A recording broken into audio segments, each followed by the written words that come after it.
there wasn't any, I suppose, acknowledgement of your baby's existence. Reality is that not everyone who has a miscarriage attends a hospital. Don't tell anyone that you're pregnant until after you've had your ultrasound after 12 weeks. I disagree with that. At the time, you do feel like you're alone. You really feel so alone and isolated. The partner's often forgotten because a lot of the focus is put on the person that was pregnant. Don't Be Caught Dead, the show bringing stories of death back to life. Here's your host, Catherine Ashton. Today I'm speaking with Melissa King.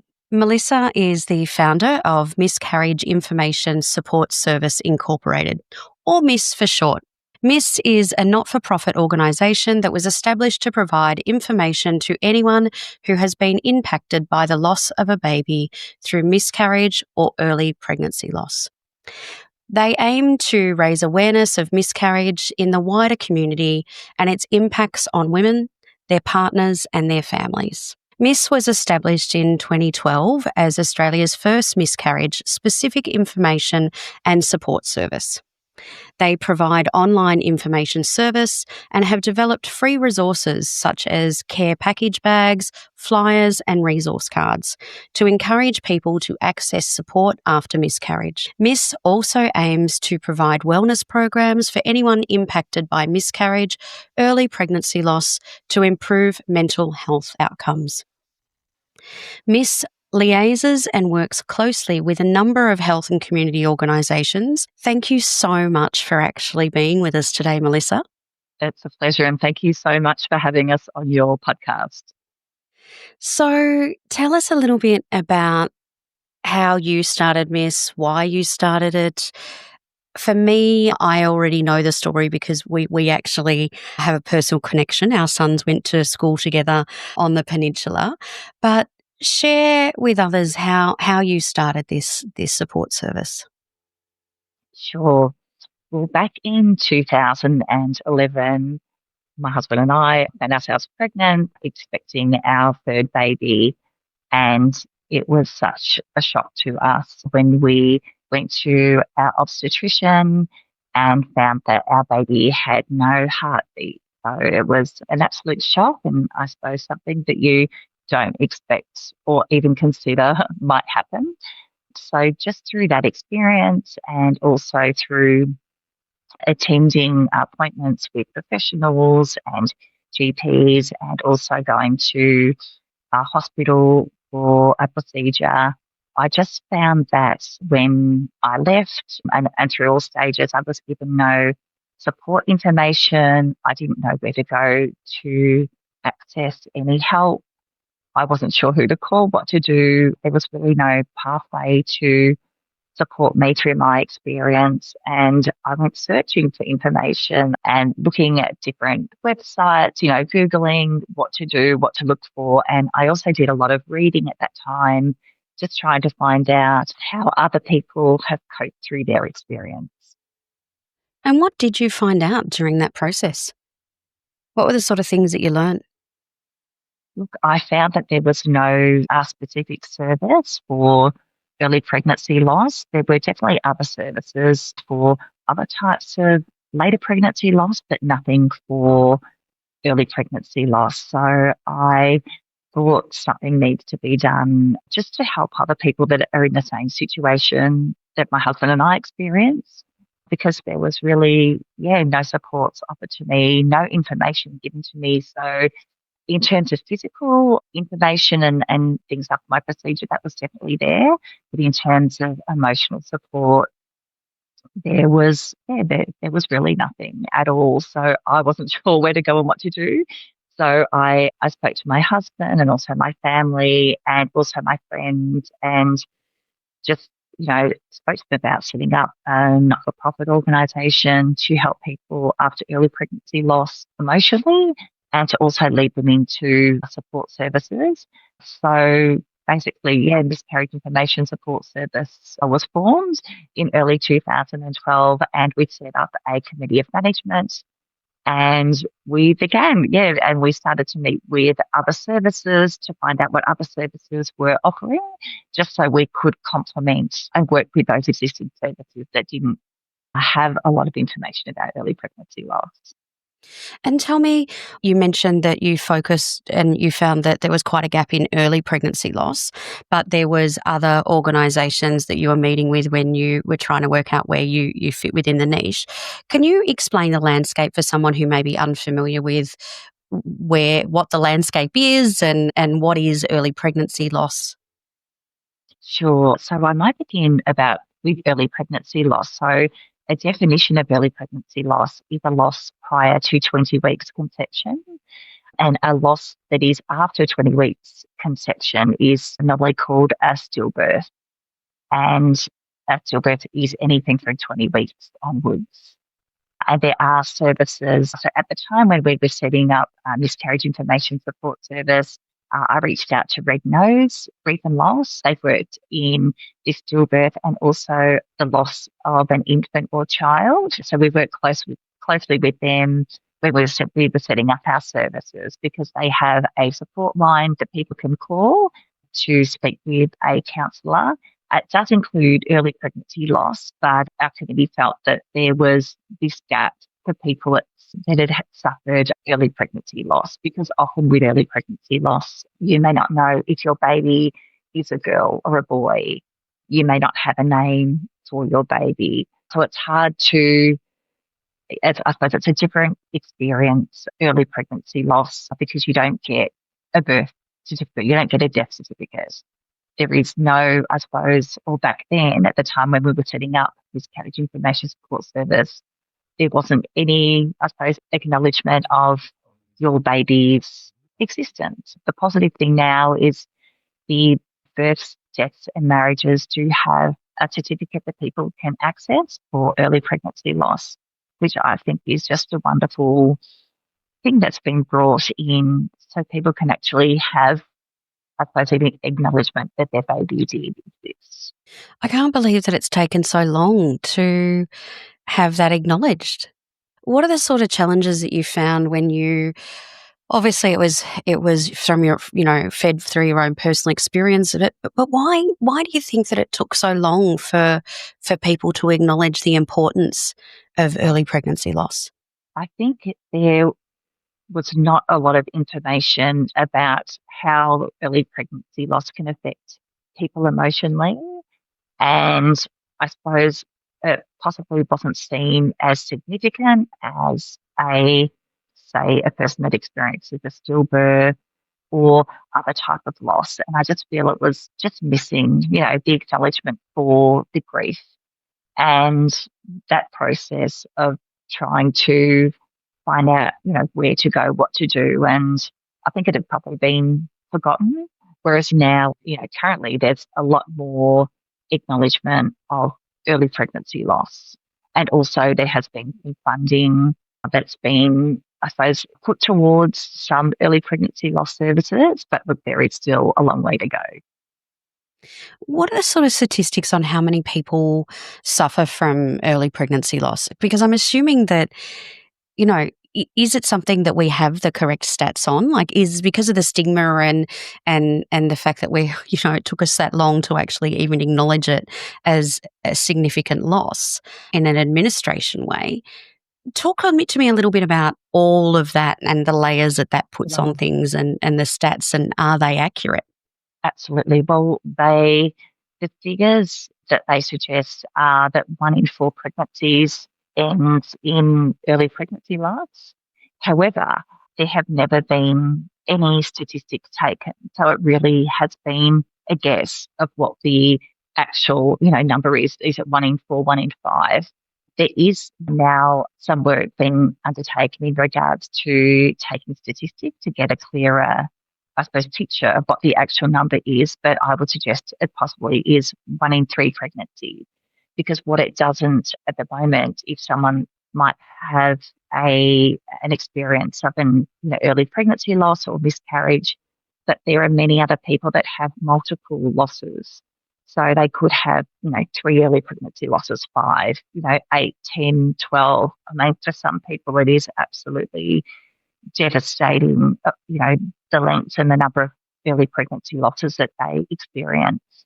And also there's other things like IVF. People going through IVF can experience early pregnancy loss. It affects so many people of all ages. And the statistics, again, are 1 in 4 or 1 in 5, but we'll wait and see, when these statistics are recorded, what the actual numbers are. Because the reality is that not everyone who has a miscarriage attends a hospital. They might see their GP, or they may experience the loss at home. It's just, I suppose, one of the things is how it's recorded. And this had been advocating for a question in the census to be included about how many pregnancies have you had, because that would give a clearer number of, the actual, all of the pregnancies that have been missed, because there is a question around how many living children do you have. So I just feel that there's this big gap in, not knowing, I mean, currently, but also previously, how many early pregnancy losses there have been. That is phenomenal, those statistics, and the fact that we don't have an actual number. I love the fact that you have been advocating to actually include that question in the census, because that would be mind-blowing to know that when, I've seen you speak on this topic, Melissa, and how many people come up to you afterwards and share their personal story? Always. I always have people come and approach me, and it's always, I suppose, it's different people. It's not just women. It can also be men that have been impacted. It can be sisters, that their sisters have had an early pregnancy loss. It can be partners who haven't known what to do or what to say.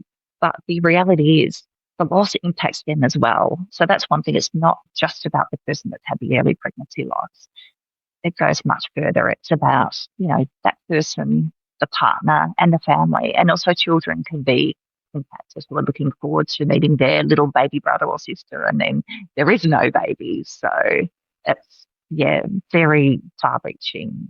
And I suppose that's why, we think we need to do more in this space to start those conversations. But also an important thing is to educate the community about how to respond, because people often don't know how to respond. And we would say you need to respond in a really open, sincere and empathetic way, and people try their best. But the best way to respond is by saying, I'm sorry, I'm here to you if you need me, I'm here. I suppose often in society we put a silver lining on things, when people pass away. So if they're older, it's, well, at least they had a good life. But one thing we always say with early pregnancy loss, stillbirth, the loss of a child, then never ever say at least, because that's minimising the person's loss. And unintentional, people don't mean to say things that will hurt people. So we always say, you can just say, I'm sorry and I'm here for you. That's, I suppose, the best way to respond. Or how can I help you? What can I do? It's about being that supportive person and being there, and they know that you'll be there for them. And I'm glad that we went there, because, I remember when I've only got the one child, a son, and I haven't ever experienced pregnancy loss. But we did have a scare with Ethan, and I just remember when we met and when I was hearing you speak about all of those things that we're told when we go through pregnancy about, bear in mind my son's now 21, same age as yours. So we are going back a bit in time, but, it was told, don't mention your pregnancy until you're at 12 weeks. Don't share it. Keep it to yourself. What are the other bad things we were told and stupid advice? And what are some of the things that people have said that we probably shouldn't, given now what we know? Yes. Well, I think I'm going to touch on that 12-week rule that we were told, don't tell anyone that you're pregnant until after you've had your ultrasound after 12 weeks. I disagree with that. I think it's up to you who you want to tell and when you want to tell. The positive with me is I did let people know before the 12-week ultrasound.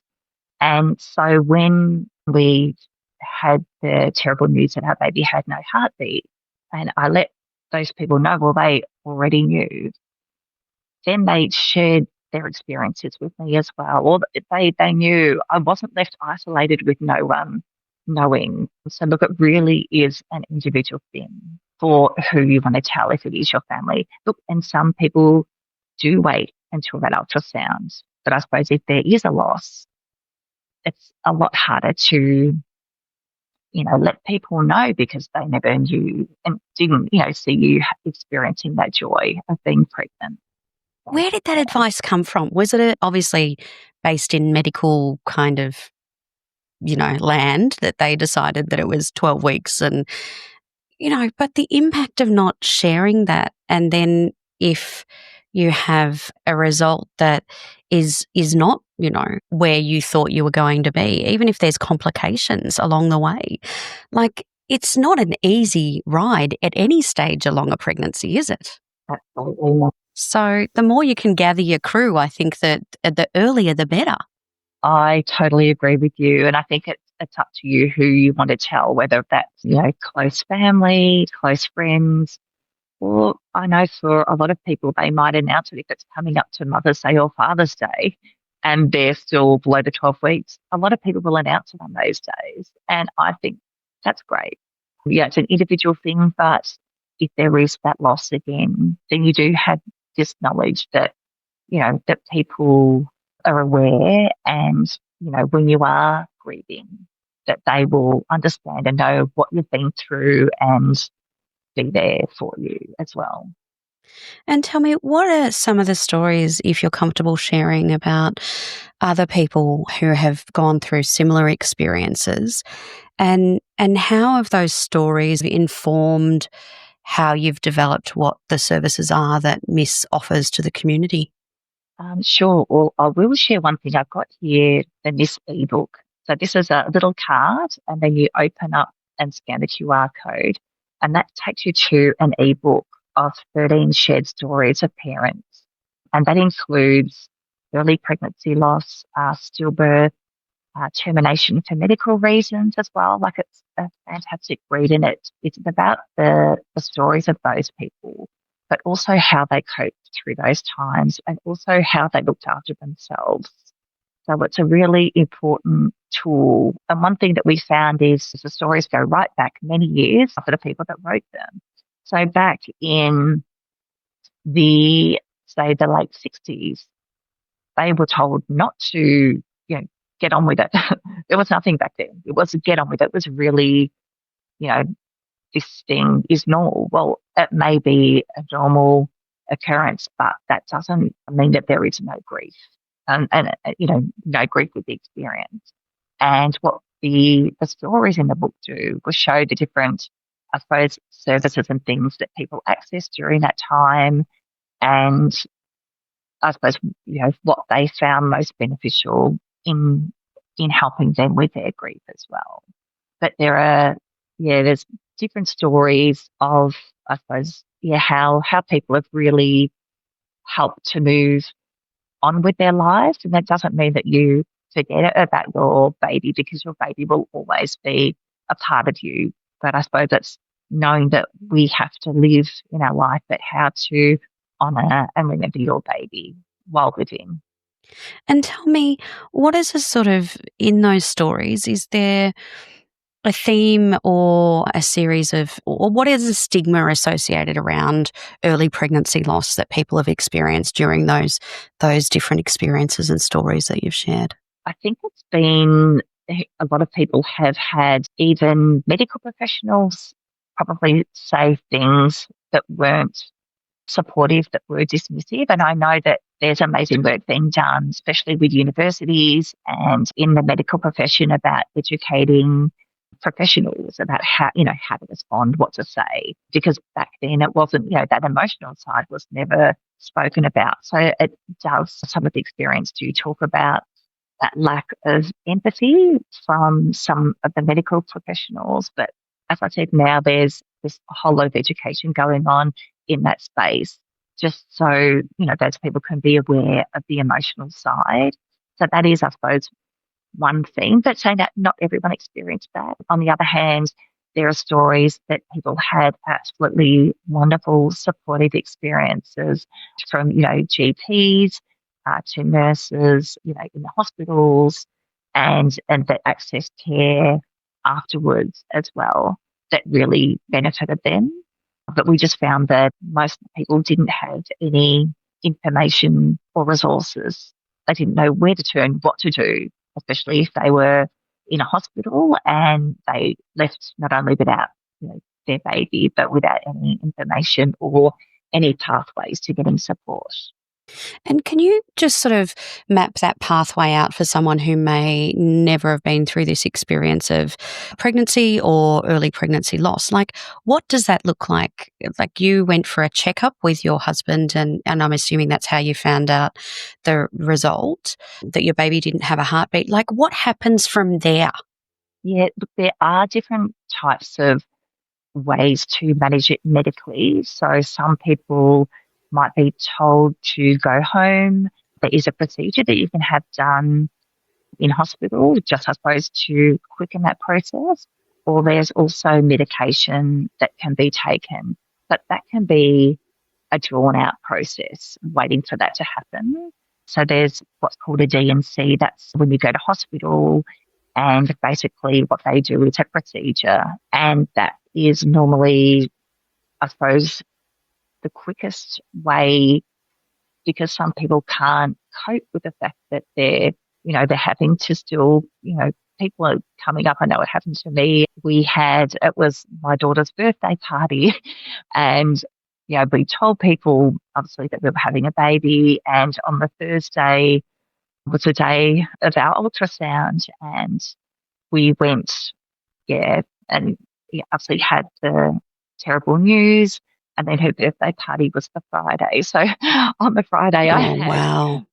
over 20 children and their parents, and they all, most of them knew, and they were all saying, congratulations, fantastic. And I just had to, I suppose, take a deep breath and just let them know that, I am pregnant still, however, that we've lost our baby. And that was really, really difficult because I had to really put on a brave face because of my daughter's birthday party, and I had all of the children and it was, a really, really tough time. And because that was over a weekend, I didn't, my D&C wasn't planned until the following week.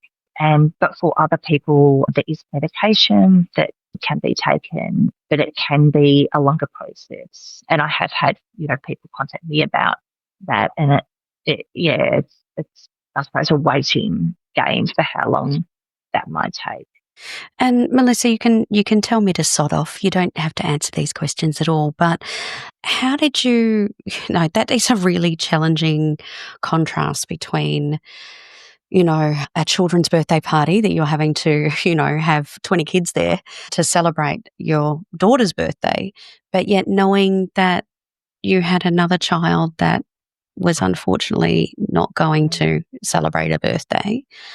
How was that feeling for you in those days where obviously you were still carrying the baby, but yet you knew that there wasn't a heartbeat? Absolutely. It was, I suppose, we were in shock. It's just something that you don't consider might happen. I mean, we hear about, things can happen, but it's just not even something that you even, think about. And for us, it was extremely difficult. Yeah, we had not only that one birthday, but there were also other family get-togethers. And the hospital had said to me, if you experience bleeding, then you need to contact the hospital. So it was really, really difficult and a hard time, but we were lucky we had fantastic supportive family and friends that could be there for us. And also it was comforting when other people were, I suppose, sharing their story with me, because at the time you do feel like you're alone. You really feel so alone and isolated, I think. And that's one of the reasons for the book, is that we want people to know that they're not alone. And there is, I suppose, help and support out there. But if you can draw on people like your family and friends, it can really help to know that people are there if and when you need them. And tell me, in that sort of first few days, I'm assuming that, there was no escape because you did actually have the birthday and family gatherings. So you had to, that was obviously a decision that you made to be very open and honest with them. How did you tell your kids? Well, it was quite difficult because when we announced our pregnancy, we actually videoed their reaction, and it was, my boy, I think it was, said to every wish on my birthday, I'd been wishing for a baby brother or sister. So it was absolutely devastating to hear that. And we let them know. And what we did was involve them in what I would call in a ceremony every year. So we would go and light a candle for our baby. So they've always been involved. It's something for us that we always talk about, that our baby is always with us. And every year I buy a bird, a little bird, and I've got a tree full of birds. So, and our baby also might get a Christmas decoration. Yeah, there's lots of ways that, that we remember. And one of the things with Miss that we advocated for was a memorial area for people to go to, because with early pregnancy loss, there normally is no funeral and there normally is no place to go. Some people we do provide, we've got seedlings that people can plant, but often, we don't want to plant those in a garden, because if we move house, then how do we, if it's a tree or something, how do we move that? So we often say to people, you can plant some seeds in a pot just so you can take them. But we approached Southern Metropolitan Cemeteries Trust, and we received some federal funding for a seat and a beautiful piece of artwork. And we asked them if they would create this memorial garden that we hoped for anyone impacted by early pregnancy loss. And we were absolutely delighted, and we worked with them for many years to create this space and to have I suppose, a really thoughtful, a place that's, I suppose, for people with early pregnancy loss. So what it would look like, how it would feel, the right location. And that was open this year in May for National Miscarriage Awareness Day. And people can actually have a token at the Butterfly Garden in memory of their baby. That is so beautiful. And I have to say that it was an honour to be there at the opening of the Butterfly Garden, and the attention to detail and the plantings. I have to say the Botanic Gardens in me comes out, and I just think it's such a sensitive planting selection that you've chosen, with little billy buttons and everlasting daisies and beautiful kangaroo paws and just gorgeous children sort of inspired plantings. They're just so gorgeous. And the kids were certainly, loving to squeeze and touch the plants on the day we were there. Tell me a little bit about the design process and what sort of things that you needed to consider in relation to the design, and how you came up with finding the artist that you commissioned for that beautiful sculpture, and tell us a little bit about that as well. Sure. Well, we worked very closely with Southern Metropolitan Cemeteries Trust, and I found an area of land at Bunurong Memorial Park. And with that land, I approached the committee. And so they were absolutely fantastic in involving us, Red Nose. We had, other providers, Miscarriage Australia, in the design and, the feedback for what it might look like. And then it went out and they did contract designers. So things like the plantings. So Southern Metropolitan Cemeteries Trust did a lot of work in finding plants that attract butterflies.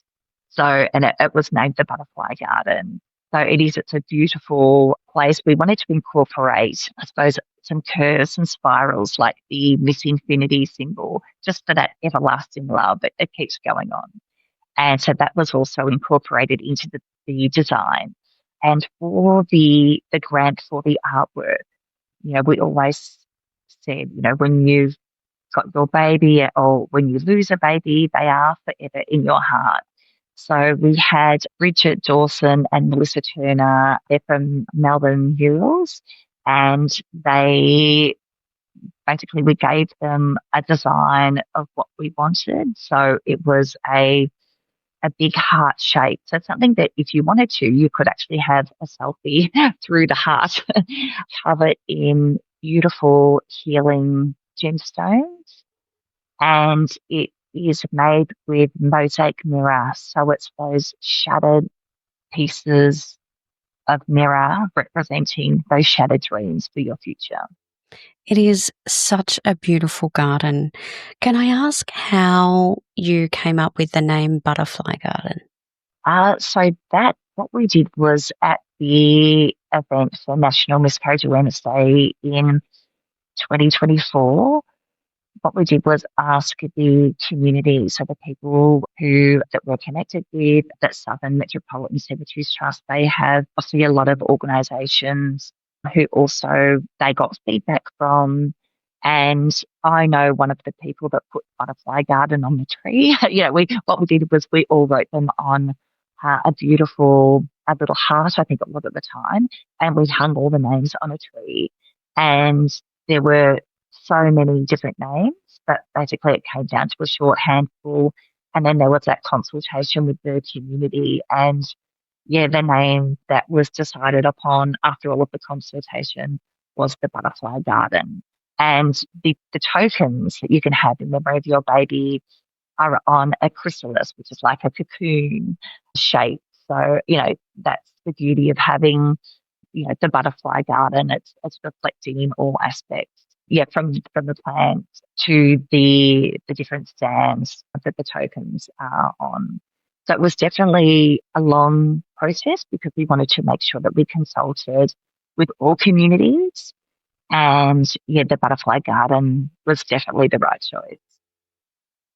And it was also opened with a welcome to country or acknowledgement of country from Auntie Gillian West as well too, which was really beautiful. And her and her niece shared a story as well, which was very powerful and very moving about their personal connection and experience. It was absolutely beautiful. And Auntie Gillian West from Bunurong Land Council has been providing a welcome to country at many of the National Miscarriage Awareness Day events. And her niece's story was just beautiful as well, sharing her experience. You mentioned, we've talked about the butterfly, and you mentioned earlier that you buy birds for your baby. Was there something that happened around the time that your baby died that has that connection with birds? Is that something you're comfortable to share? It is. Birds, I always have this connection with birds. So they come to me. I feel like if I had to name my house, I'd call it the bird house because I have birds coming to visit all the time. One incredible moment for me was when I often visit the butterfly garden, and there was this one day before the launch and the opening that I decided to just drive my car down, and I wanted to take some photos of the beautiful Forever in My Heart sculpture. And as I was walking down the path, this little bird was following me, and there was no one else there, just me and this little bird. And I thought, it's like a little visitor for me. That I kept walking and got out my camera to take a photo of the heart art sculpture, and the bird flew onto the heart art sculpture just where I was taking the photo. Yeah, something for me, birds definitely bring me comfort. And with a lot of people, after they've lost a loved one, it might be butterflies. So we all have these different symbols of what that animal or what that creature is for us. But for me, it is definitely a bird. That is so beautiful. Thank you so much for sharing that. And weirdly, a little bird just actually flew past my window as you actually were telling that story, which is quite amazing considering we have minor birds in our area here and normally they're the only thing around this place. So that was Wow. rather uncanny timing. Wow. That is amazing. And tell me, you've shared about the ritual that you have with your kids. That has been something that you do on an annual basis. What are some of the rituals that people who, can't go to a garden that you've the butterfly garden that you've mentioned? What is something that those rituals that, you've found people mention that they can do in their own home that's they could honour their loved one that they've lost? Absolutely. Definitely lighting a candle, either on maybe their baby's due date or on the day that their anniversary that they lost their baby is definitely one. They say that lighting a candle brings, I suppose, spirit closer to you. So that's definitely one that people find comfort in. We also provide make available care package bags. So one of the things is wearing an infinity necklace. Just again, we get feedback on the items in the care package bag, and often people say that the necklace, or we have infinity pins as well. Just they can wear that and feel that their baby's close to them. I also think the early pregnancy loss certificate is such a great way to remember your baby, whether you have that displayed in a frame or how, whatever works for you. It's just, again, that reminder that your baby, even though they're not here today, that they were an important part, of your life, and I suppose still are, because they do remain, forever in our hearts. We still carry that piece of them as well. Yeah, definitely plantings as well. So, often I've got some everlasting daisy seeds. So we've got a Southern Metropolitan Cemeteries Trust made up these little seeds that people can plant in a pot, but also they can have a token at the butterfly garden. They don't have to visit that, but that's something that can be personalised with your baby's name, or it might be baby, then your surname and a date, and maybe some words as well. So even having that there, just knowing that even if you can't get there, your baby's remembered. And tell me a little bit more about the other resources that you have managed to develop to fill the gaps, because we've talked about the beautiful books so people can read stories so they don't feel alone. You've mentioned the care package. So can you tell a little bit more about the care package?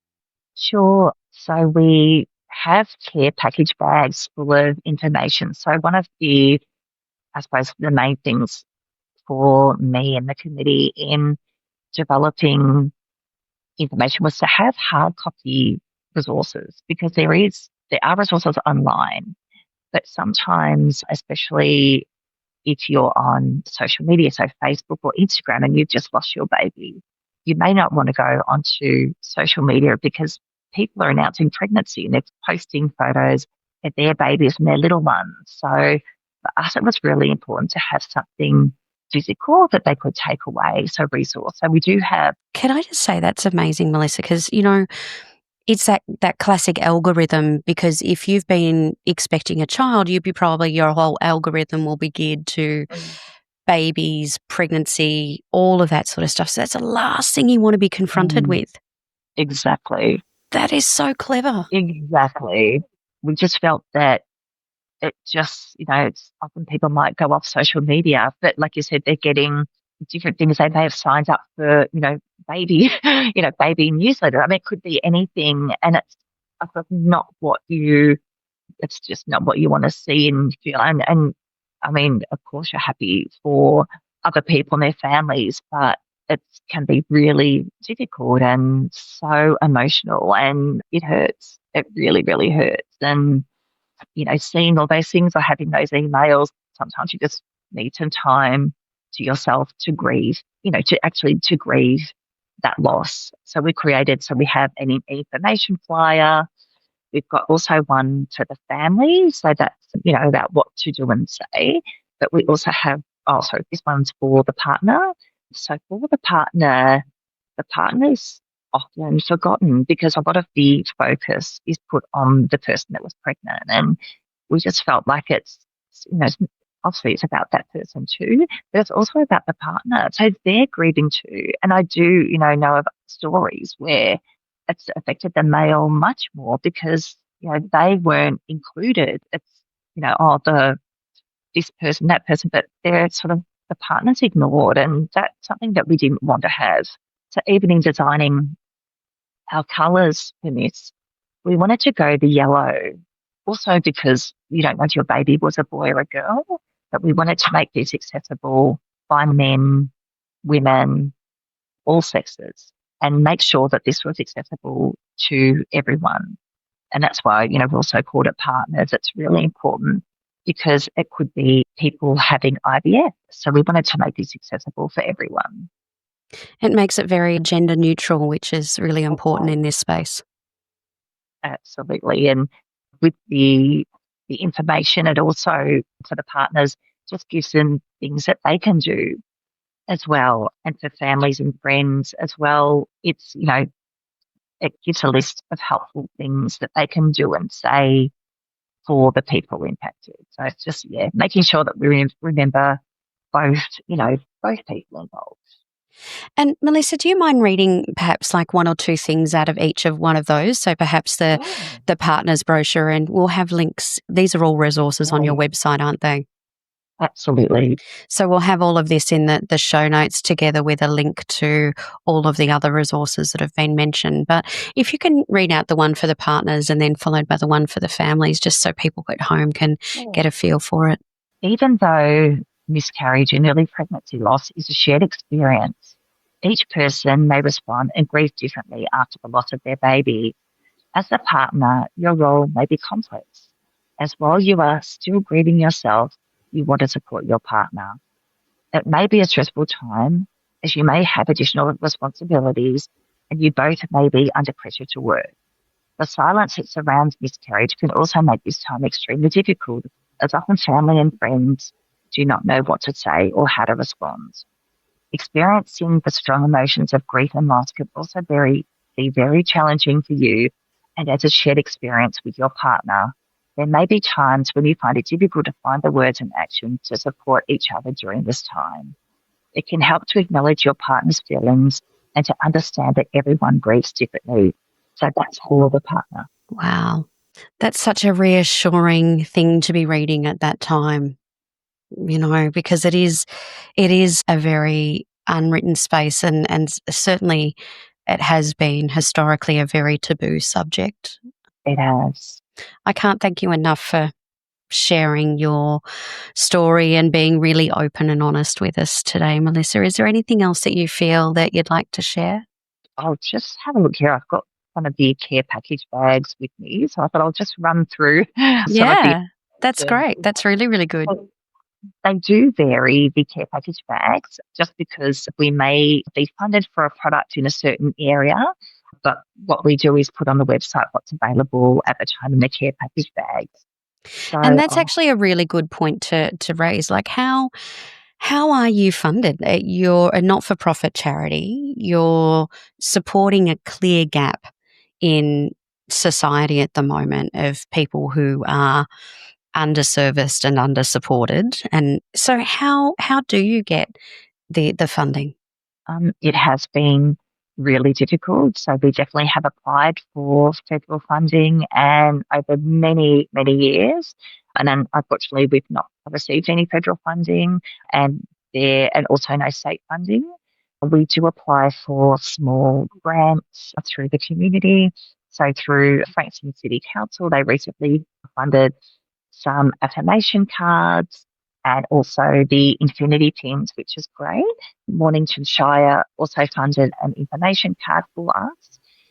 But everything else in the care package bag, we try to source. So we have the Bendigo Bank in Manalize that provide us with pens for the care package bags. We have notepads, which people can use as journals, and they've been donated to us as well. Again, we have the sleeves donated by Southern Metropolitan Cemeteries Trust. Received some donations where we purchased the necklaces through, and it's we're always constantly looking out for different ways that we can support our community and anyone going through early pregnancy loss so that they can have one of these care package bags. So, yeah, we aren't funded. Yeah, we don't receive any ongoing funding at all. So it's been, I suppose, a constant struggle applying to funding grants to do that. But also we promote our services through different community activities. So we went to the grief retreat and we have an information stall there. We also attended another event recently in Mornington where we have information, and look, we try to reach as many people as we can. And how do you keep getting up out of bed every morning when, this is based on a personal story of your own loss and grief, and then it is challenging, to be running a not-for-profit. What's the thing that keeps you going and keeps you motivated, Melissa? I think it's definitely working with the committee to work out how we can make even more of a difference. So I think in the future, in this space, we would like to run some support programs. So myself and one of the other previous members, Catherine, undertook bereavement training for grief bereavement courses, also understanding grief. So that's something that we'd like to provide in the community. And through that, it's about connecting other people with that same experience of loss. And then hopefully the informal connections will also come out of that. Another part of my life, I run sound meditation sessions. So again, it's about giving something back to people that they can, I suppose, try to just take their mind off, for a little while, give themselves a break through their grief and focus on themselves and self-care. So definitely in the future, we want to provide programs for both. We definitely want to have something not only for women, but something that all people can access to help them with their grief, but also to start those support networks, hopefully through people that they might meet at events. And we definitely have some more ideas, planned for the future that build on the work that we're already doing. But definitely one of the things is getting more out there in the media around how people can respond to us, around the educating, because I don't think people are always going to share their story if they're not met with empathetic and compassionate support. And people all are empathetic, but once they might say something like, there's definitely, things that people might say, well, at least you can, or at least you've got other children. I mean, it doesn't help, and that sort of shuts down the person from wanting to respond more. If you get that over and over again, then you sort of become more wary of sharing your story, because that's sort of shut down, and then it's harder next time to share it again. And if there's another, comment, and people don't intend to create any harm, it's just being educated around what the right words are to say. And again, it's, I'm sorry, I'm here for you. Let me know how I can help. If you need anything, let me know. You don't have to even, you just need to be there for the person. So that's really, I suppose, my main advice for anyone going through this. And it is a hard thing for people to understand unless you've been through that experience. And I know I definitely didn't understand the gravity of the grief and the depth of the grief before I went through this experience myself. And I mean, I'm lucky I've got a supportive husband and supportive family and, supportive parents. And I'm so lucky that I've got 2 children. And for me, I think one of the most difficult things was not being able to fall pregnant. I remember after the loss of our baby, my GP said to me, it would really help you in your healing if you are able to have another baby. Like, it won't replace the baby that you've lost, but it will help with your healing. But for my husband and I, we weren't able to fall pregnant again. So, healing's been, it's been a difficult and a long journey. So it's over 14 years now. But I never ever, forget our babies, what would be their birthday. Like, that's a really special day for me. And we often try to remember our baby on that day, but also on days like National Miscarriage Awareness Day And there is also International Pregnancy and Infant Loss Day, which is on the 15th of October each year. So we also have I'll grab that, a tin. It's a pink and blue tin. So similar to this yellow one, pink and blue is the colours for October 15, which is International Pregnancy and Infant Loss Day. So in the care package bag, you will get one of at the moment, the pink and blue ones, the yellow tin, we've got seeds. And one of the main things is our feedback form that we give, because what we want to know is what are the most helpful things that people are finding in their care package bag that has helped them the most. And that's what we use to work on our care package bag if there's anything missing. So one of the people said affirmation cards would be really helpful. So this is why we've got affirmation cards in there. Another thing, we've had some feedback that permission slips would be really helpful. So a permission slip is something that allows you to give yourself permission to do. So if you're invited to a baby shower and it's too difficult for you, or a child's birthday, you can give yourself permission to say no. So you can fill out a permission slip and say, it's okay, I don't need to go. So that's something that we want to get funding for. We don't have permission slips, but again, that came through that feedback in the care package bag. So how can we enhance it? Like, please, give us feedback to how we can make this even better. So we're just, that's what we've been working on, just, adding, anything that would be beneficial and to help, anyone through the experience. That is so beautiful. I really love that idea about just being kind to yourself. And you don't have to actually do everything that you may be thinking you're expected to do. And I love the idea of those permission slips. We will include the links on how people can also support you as well, because the work that you're doing is so vitally important. And again, I can't thank you enough, Melissa, for being with us today. Oh, Catherine, it's been an absolute pleasure, and I'm so grateful on behalf of the Committee of Miscarriage Information Support Service to actually talk about early pregnancy loss and share some of what we're doing in this space. And thank you so much again for your support of the Butterfly Garden, and for having us on your Critical Info podcast. More than welcome. Take care, Melissa. Thank you. Don't be caught dead forgetting to subscribe. And here are some more videos we know you'll love.